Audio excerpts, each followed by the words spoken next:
This video is all about 4 new fast RF prime lenses due out over the next 12 months.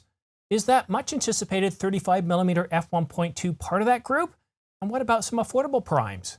Details coming up, but first I encourage you to subscribe and choose all notifications so you're kept informed on the latest camera gear, news, and rumors. So are you tired of hearing about what RF lenses aren't coming to the platform? Are you tired of hearing about how Canon's coming down like a bag of wet hammers on third-party RF lens makers, those that haven't received authorization from Canon? Or are you tired of waiting to hear about Sigma or Tamron bringing RF lenses to the system? Well, I've got some good news for you today. We are getting 4 new prime lenses over the next 12 months. Sadly, none of them are likely to be affordable as they're all L series with USM. So let's take a look at the first one. The first one we have is a 12mm f1.8. 12 millimeters. I wonder if that's going to be a fisheye. That's pretty wide open. I can't imagine I would have any use for something that wide. But the next one on the list, the 24mm f1.4 L series USM, that one could have my attention. I love the 24-105, and I do shoot at 24 millimeters quite often. However, it's not very good in low light with an f4, f1.4.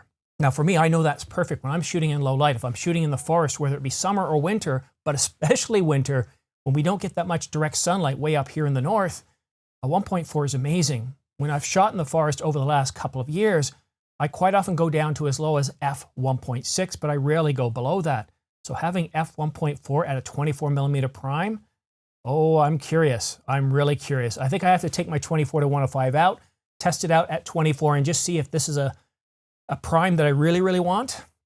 I know I like shooting at 35mm and 50mm, and I do have a 50mm prime f1.2, but 24mm, that sounds interesting. We also have another fast wide open prime, this one being a 28mm f1.4, also L series, and again a USM. But the lens that most of you have been, well, looking forward to for how many years now? And that's the infamous 35mm f1.2, the lens that's supposed to succeed the ever popular EF version of that, which is at f1.4. So the 35mm EF lens at f1.4. 35mm f1.2. Now this lens definitely isn't going to be cheap. We just have to look at the price of the current EF version to know that the RF lens is going to be, well over $2,000 for sure. And I don't know the pricing of all these other lenses, but if they're not over $2,000, they're probably going to be pretty close. A 12mm f1.8, 24 and 28mm at 1.4. And of course the pièce de résistance, and I know I said that wrong, but I'm going to move on anyways, the 35mm f1.2. So some pretty amazing lenses coming. Now these are all L series, these are all high-end glass. I wouldn't be surprised if we are going to get some RF-S lenses coming out shortly or being announced, or some low-end RF lenses. I'd expect those over the next couple of weeks, probably over the next 4 to 6 weeks. We are expecting a Canon R100 to be coming out, and I suspect this camera will likely go on sale for something like $599. And at $599, it makes it affordable and most likely a competitor to the SL2, the SL3, or a low-end Rebel. Right now, Canon doesn't have a whole lot of offerings in terms of mirrorless.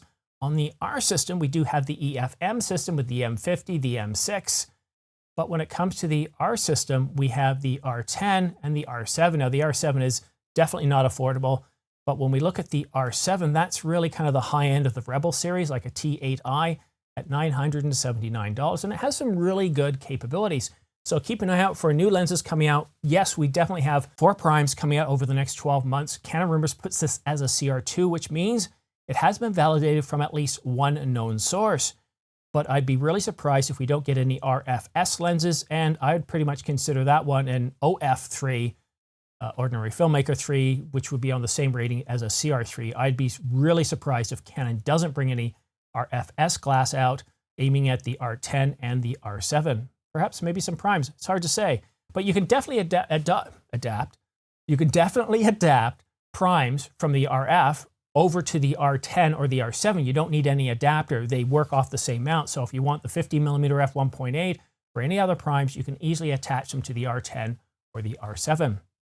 But if you want to stay up to date on the latest camera news and rumors, go ahead and subscribe, but please make sure you choose that all notifications button. It doesn't really do much for me choosing that all notifications, But when you subscribe and choose the all notifications button, what that ensures is as soon as I publish a new video like this one here, YouTube will notify you in the alerts, so that way you can stay up to date on the latest camera news and rumors. But that's it for now. Thank you so much for watching. We'll see you again soon.